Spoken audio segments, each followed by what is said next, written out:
There's a kind of teaching that leaves no record, no classroom, no textbook, no moment you can point to afterward and say, that is where it happened. It happens at kitchen tables and clotheslines, in the pause before a door closes, in what a mother does not say when her daughter asks a question that goes too far.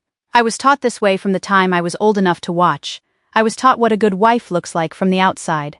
I was taught that a woman's voice carries weight only when it agrees. I was taught that the body is a subject respectable women do not raise. I was taught that obedience and love are the same word. I was taught all of this before I was 12 years old. Not in a lesson, in the air. And then I married at 18 and discovered that the air I had been breathing my entire life had prepared me for a role I had never once been asked if I wanted. My name is Hannah. I was raised Old Order Amish in Geauga County, Ohio. I married at 18. I left the community at 26. I have been speaking about what I lived through for 2 years now, and the messages I receive most often are from people who ask about the beginning, about what girls are taught before any of the harder things happen. So today, that is what I'm going to tell you. Not the wedding night, not the bishop's visits, not the leaving, the before, the foundation, the teaching that made everything else possible. Because you cannot understand how a system produces compliant women without understanding what it plants in girls. Subscribe if you're new. This one starts before marriage, before courtship. It starts in childhood in the ordinary rooms of an ordinary Amish home, where the most consequential education was never called education at all. In the community I came from, education for girls ended at 8th grade. I want to let that sit for a moment. 8th grade, 13 or 14 years old. After that, formal learning stopped and practical formation began, the full-time education of a girl into the shape of a wife. This is not unique to the Amish, but in our community it was total. There was no parallel track. No possibility of further study, of a profession, of a life constructed around anything other than the domestic and the devotional. The formation that followed 8th grade was not called teaching. It was called preparation. It was called growing into womanhood. It was called learning what matters. What it actually was, I understand now, was the systematic installation of a set of beliefs about what a woman is, what she is for, and what she is permitted to want. That installation was so thorough, so early, so embedded in the texture of ordinary daily life, that by the time I reached marriageable age I did not experience those beliefs as beliefs. I experienced them as facts. The first thing Amish girls are taught, not in words but in pattern, is that silence is a form of goodness. A quiet girl is a good girl. A girl who speaks carefully, who does not interrupt, who waits to be addressed before addressing. She is modest. She is godly. She is on the right path. A girl who speaks freely, who asks questions that unsettle the room, who offers opinions without being asked. She is proud. She is difficult. She needs correction. I learned this before I could name it. I learned it by watching which girls received approval, and which received the particular look that told you to recalibrate. By the time I was 10 I had become very good at reading that look, at adjusting before it arrived, at shaping what I said and how I said it to fit the space I was permitted to occupy. My therapist, years later, called this self-monitoring. She said it is a survival adaptation, a child learning to manage her environment by managing her own expression. I called it being good. The two were the same thing. I just did not know it yet. The second lesson, the body is not yours. The second lesson was never spoken directly. In our community, it could not be spoken directly, because speaking it directly would have required acknowledging the body, and the body was not a subject, but the lesson was taught, constantly, relentlessly, through dress and through doctrine and through the particular way a girl learned to hold herself in space. Cover the body is a source of sin if improperly displayed. The body is your husband's concern after marriage. The body is not a place for curiosity or pleasure or private knowledge. The body belongs to the covenant, first to the family, then to the church, then to the husband. At no point in this sequence does the body belong to the girl inside it. I did not understand this as a child. I understand it now with extraordinary clarity. I was taught to cover my body before I was taught anything about what my body was.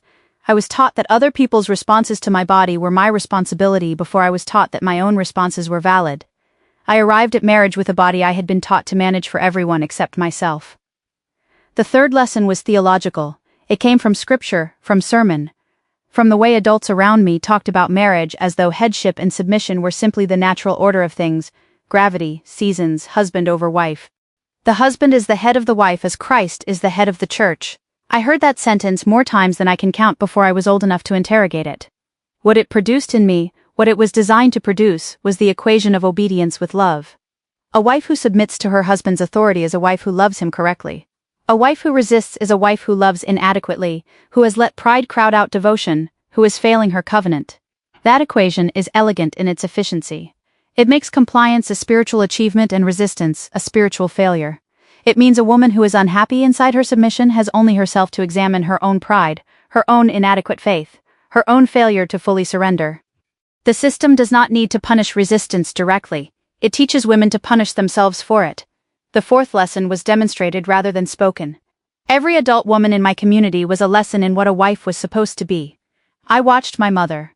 I watched my aunts. I watched the bishop's wife and the deacon's wife and the older women at church who had been married 30, 40, 50 years. I watched what they did with disagreement, with exhaustion, with pain. They smoothed it. They absorbed it. They converted it into patience and presented patience to the world as if that was what they had felt all along. I did not understand as a girl that this was performance, not dishonest performance.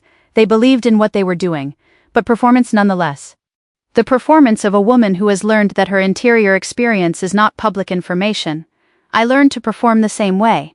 By the time I was 15, I could smooth my face in the time it took to draw a breath. I could be frightened and appear calm. I could be angry and appear peaceful. I could be confused and appear settled. I thought this was maturity. I thought this was becoming a woman. It was erasure.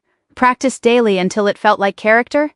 The fifth lesson was the most powerful of all, and it was the one most carefully maintained. Women who left the community were spoken of in a particular way. Not with anger usually. Anger would have made them interesting, made them something to wonder about. They were spoken of with sorrow, with pity, with the quiet certainty of people describing someone who had made a tragic and irreversible mistake. She lost her way. She let the world in. She chose herself over her family. That last phrase, she chose herself, was the most damning. In a community where selflessness was the highest virtue, choosing yourself was not independence. It was failure. Moral failure, spiritual failure, the failure of a woman who had been given everything and had not been grateful enough to stay. I absorbed this lesson completely. I knew by the time I was a teenager that leaving was not a path. Leaving was an ending. A woman who left lost her family, her community, her God, and herself, because the self the community had built did not survive outside it. That belief was the most effective cage the system produced. Not walls, not locks. A story about what happened to women who walked away. Now I want to tell you what was never taught. Because the absence is as important as what was present. No one taught me that my own happiness was a valid consideration in a marriage. No one taught me that disagreement was a form of honesty rather than a form of pride. No one taught me that my body's signals, pain, discomfort, fear, desire, were information I was permitted to act on. No one taught me the word consent. No one taught me the word boundary. No one taught me that no was a complete sentence I was allowed to speak to someone I loved. No one taught me that a woman could leave a marriage and survive. Not just survive, rebuild. That there was a world outside the community's story about what happened to women who chose themselves. No one taught me that the self I had been performing since childhood was not the only self available to me. These absences were not oversight, is accidental. These were structural. A system that needed compliant wives required girls who did not know they could be anything else. The teaching and the not teaching were both part of the same design. There was a woman I will call Rachel. Rachel was in her 70s when I knew her. She had been married 50 years. She was considered one of the wisest women in our district, which meant she had survived everything the system required of her and had not complained publicly about any of it. When I was 16, Rachel came to help with a large preserving day at our house.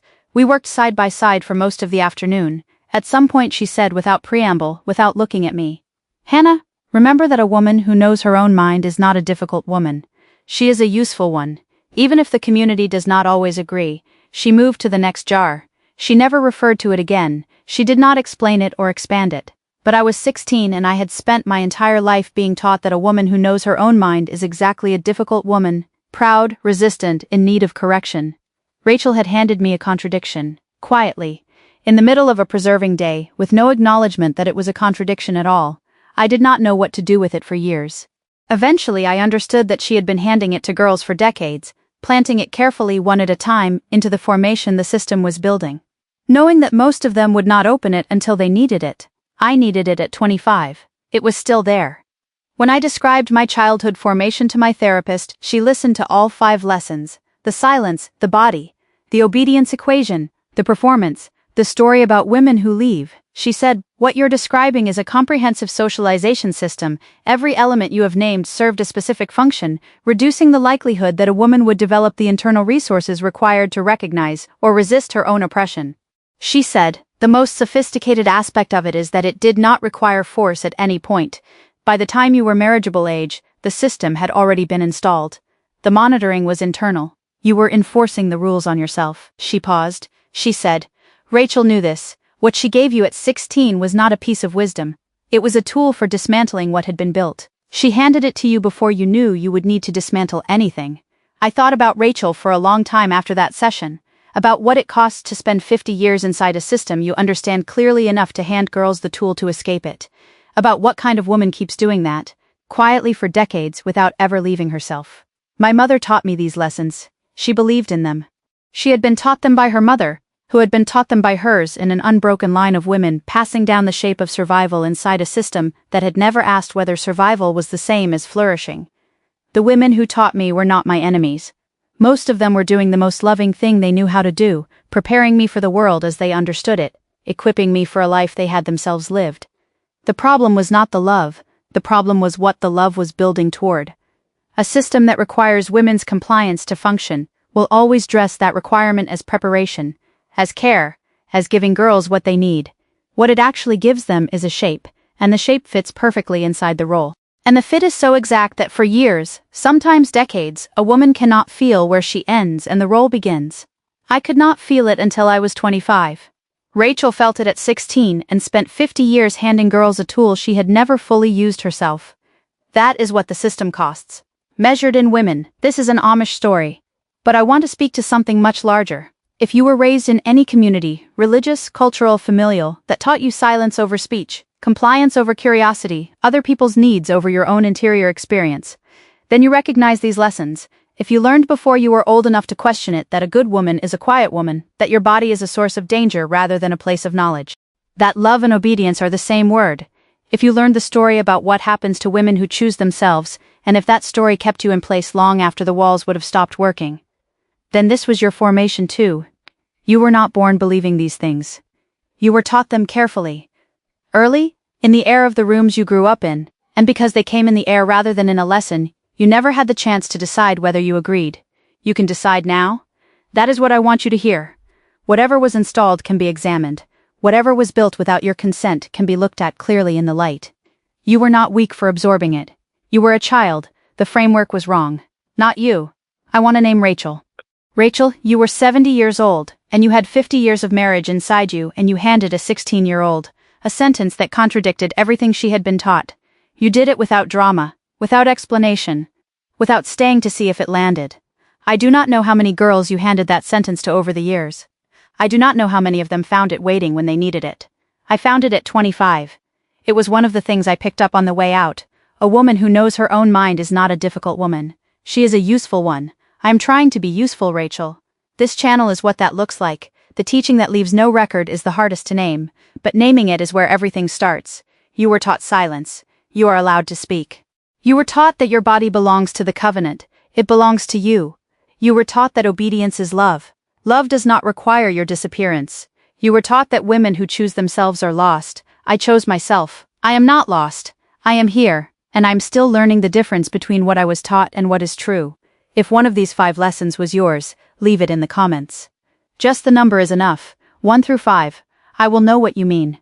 And so will the other women reading. Subscribe. The next video is about what happened the first time I told my husband, no. Not about the body, about something smaller, something domestic, and what that small no cost me. That story is ready. I will see you there.